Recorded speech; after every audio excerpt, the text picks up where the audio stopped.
Hello everyone, welcome to my YouTube channel. අද මේ video එකෙන් මම ඔයගලන්ට ගෙන එන්නේ ස්ටඩි ටිප්ස් වලට අදාළ වීඩියෝ එකක්. අද මම මේ වීඩියෝ එකෙන් ස්ටාර්ට් කරනවා calculator operating කියන topic එක. ඒකේ part 1 විදිහටයි මම මේක ස්ටාර්ට් කරන්නේ. ඒ කියන්නේ calculator එකක් use කරලා mathematics statistics වගේ දේවල් easyයෙන් solve කරන විදිහ කියා දෙන්නයි යන්නේ. මොකද අපේ අතර මේ වීඩියෝ ගොඩාක් වැදගත් වෙන්නේ university level එක student කෙනෙක්ට ඒ වගේම මොකක් හරි maths and statistics වගේ degree එකක් follow කරන කෙනෙක්ට මේ වීඩියෝ series එක වැදගත් වේවි. අද මම මේ first වීඩියෝ එකෙන් start කරනවා අපිට 3x3 matrix එකක් දුන්නොත් මේ matrix එකක inverse හදාගන්නේ කොහොමද කියලා. එහෙනම් අපි වැඩේ පටන් ගමු. Okay, එහෙනම් අපි දැන් පටන් ගමු. මේ matrix එක ඇවිල්ලා 3x3 matrix එකක්. මොකද අපිට rows තියෙනවා 3ක් සහ columns තියෙනවා 3ක්. එතකොට මේ dimension එක 3x3 matrix එකක්. එතකොට අපි use කරන calculator එක සාමාන්‍යයෙන් 2x2 and 3x3 matrix එක පමණයි inverse කරන්න පුළුවන්. අපි බලමු මේ වගේ matrix එකක් අපිට හම්බුනොත් කොහොමද inverse හදන්නේ calculator එක use කරලා. අද මම මේකට use කරන calculator එක ඇවිල්ලා මේ FX 991 MX කියන calculator එක. එතකොට calculator එකෙන් calculator එකට අපේ inverse හොයන කැනේ process steps වෙනස් වෙනවා. Then talk about අපි කොහොමද matrix inverse එක හොයන්නේ මේ calculator type එක use කරලා.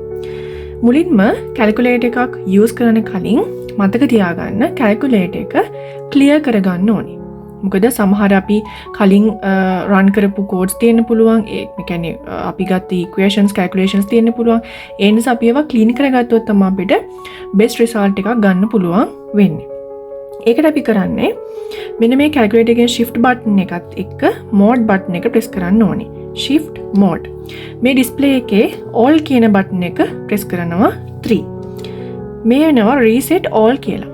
දැන් equal button එක 3 times press කරන්න ඕනේ. 1 2 3. දැන් අපේ මේ calculator එකේ display එක මේ calculator එක අපි clean වෙලා තියෙනවා. දැන් අර කලින් අපි run කරපු හැමදේම clear වෙනවා. දැන් අපි බලමු inverse එක හොයන්නේ කොහොමද කියලා. මුලින්ම මේ mode button එක 3 පාරක් press කරන්න ඕනේ. 1 2 3. දැන් එනවා 1 2 3 විදිහේ numbers එක්ක some words වගේ. first word එක අපි කරන්නේ equation. අපි දැන් මෙතන කරන්නේ matrix එකක් solve කරන එකනේ. අපි equation solve කරන්න තිබ්බොත් unknown variables එක්ක අපිට පුළුවන් මේක use කරන්න. අපි ඒක පස්සේ වීඩියෝ එකකින් කතා කරමු. අද අපි හොයන්න යන්නේ matrix එක, matrix එකක inverse එක. දැන් අපි enter කරන්න ඕනේ matrix එකක් නිසා අපි mat කියන එක use කරනවා. ඒ වෙනුවට අපි press කරන්නේ number 2. right? number 2 press කරාම අපිට මේ වගේ window එකක් ආවා. හරි. එතකොට පේනවා මෙන්න මෙතන mat කියලා උඩින් අපේ window එකේ පෙන්නනවා. right? දැන් අපි කරන්නේ මොකද්ද? අපි matrix එක enter කරන්න ඕනේ. ඒකට අපි කරන්නේ shift and 4 press කරනවා. දැන් ඔයගලන්ට පේනවා මෙන්න මේ වගේ window එකක් එනවා 1 2 3 විදිහට. දැන් මේක අපි select කරනවා first one, number 1. ඒකට හේතුව අපි matrix එකේ dimension එක 3x3 විදිහට දෙන්න ඕන. ඒ නිසා අපි number 1 press කරනවා.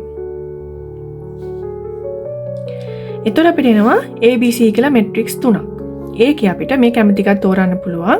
සාමාන්‍යයෙන් මේ දෙකක් තුනක් දෙන්න හේතුව අපි matrix multiplications තිබ්බොත් තමයි මේක අපිට use වෙන්නේ. අපි ඒක පස්සේ තවත් වීඩියෝ එකකින් කතා කරමු. අපිට කැමති නම් එකක් දෙන්න පුළුවන්. මම මේකේ number 1 දෙනවා. right? ඒ දුන්නාම මේකෙන් පේනවා mat A අපේ matrix A එකේ dimension එක දෙන්න. මේ m කියලා කියන්නේ number of rows, n කියන්නේ number of columns. දැන් මෙතන දෙන්න අපිට m කියලා number of rows ඇවිල්ලා අපේ 3. අපි 3 press කරනවා. 3 equal sign. Then අපිට එනවා n. What is your n? n කියන්නේ number of columns. අපි ඒකටත් 3 press කරනවා. 3 and equal. දැන් ඔයාලා පිට මේ window එකේ mat A11 කියලා වැදෙනවා. ඒ කියන්නේ මොකද්ද?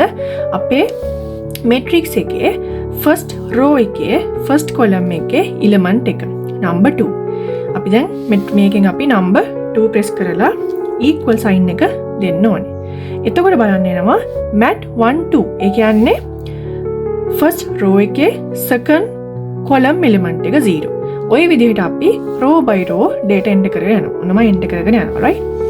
අපි second value එක දැන් අපි දෙමු second value එක ඇවිල්ලා number 0 right then දෙනවා අපි 0 and equal sign 1 3 එනවා ඒ කියන්නේ first row එකේ third row element එක ඒක ඇවිල්ලා -1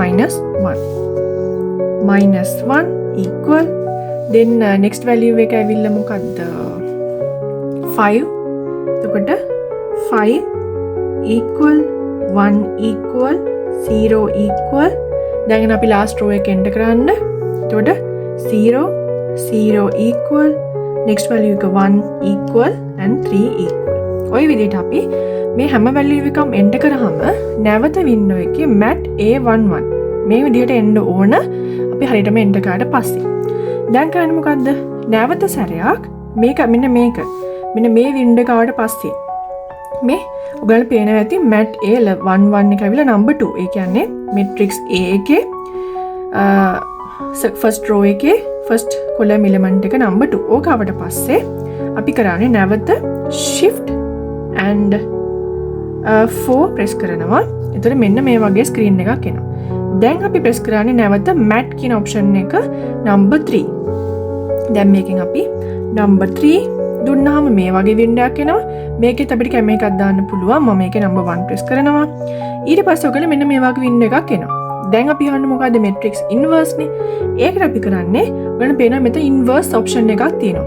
x inverse x to the power -1. මෙන්න මේක press කරනවා.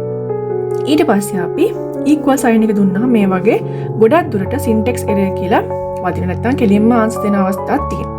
දැන් අපි කරන්නේ clean කරනවා AC button එකෙන් අපේ දුන්න data ටික memory එකේ store කරගන්න කියලා අපි AC button එක දෙනවා. දැන් නැවත shift with 4 නැවත 3 1 නැවත inverse ඔයගලන්ට පේනවා අපේ matrix inverse එකේ mat ANS කියන්නේ අපි inverse first row first column value එක ඇවිල්ලා number 3 අපි ඔක මේ ලියා ගමු මම matrix එකක් මෙහෙම ඇන්දොත් අපිට මේ number 3 කියලා වැටුනේ මොකද්ද මෙන්න මේ first row එකේ first column element එක number 3 right දැන් ඉතුරු value ටික ගන්න මෙන්න මේ row මත තියෙන්නේ මෙන්න මේක arrow එකකින් අපි ඉස්සරහට යනවා. ඒතර දෙවෙනි value එක first row එකේ second column element එක ඇවිල්ලා -1 right -1 නැවත මෙන්න මේ arrow එක press කරාම first row එකේ third column element එක number 1 ඔය විදිහට arrow එක use කරලා අපිට ඉස්සරහට යන්න පුළුවන්. එනවා second row first column element එක ඇවිල්ලා -15 right -15 ඊට පස්සේ එනවා 6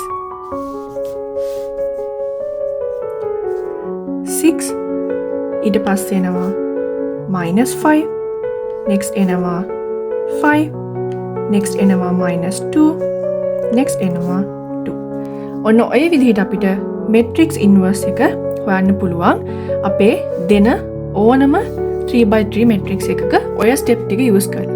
හැබැයි 2x2 matrix එකක inverse එක හොයන්න ඕගොල්ලන් මේ calculator use කරන්න ඕනේ නැහැ. ඒක simply ඔයගොල්ලන්ට හොයන්න පුළුවන්. right? මේකේ mathematically අපි manually හදනවා නම් ගොඩක් steps follow කරන්න ඕනේ. අපි තවත් දවසක manual method එකත් ඉගෙන ගමු. okay. then මම හිතනවා මේ වීඩියෝ එක ඔයගොල්ලන් useful වෙන්න ඇති කියලා. අත් අපි වීඩියෝ එකකින් ආයෙත් දවසක එකතු වෙමු. calculator operating වල part 2 වලින්. ඉතින් දිගටම යන්නේ සිටින්න.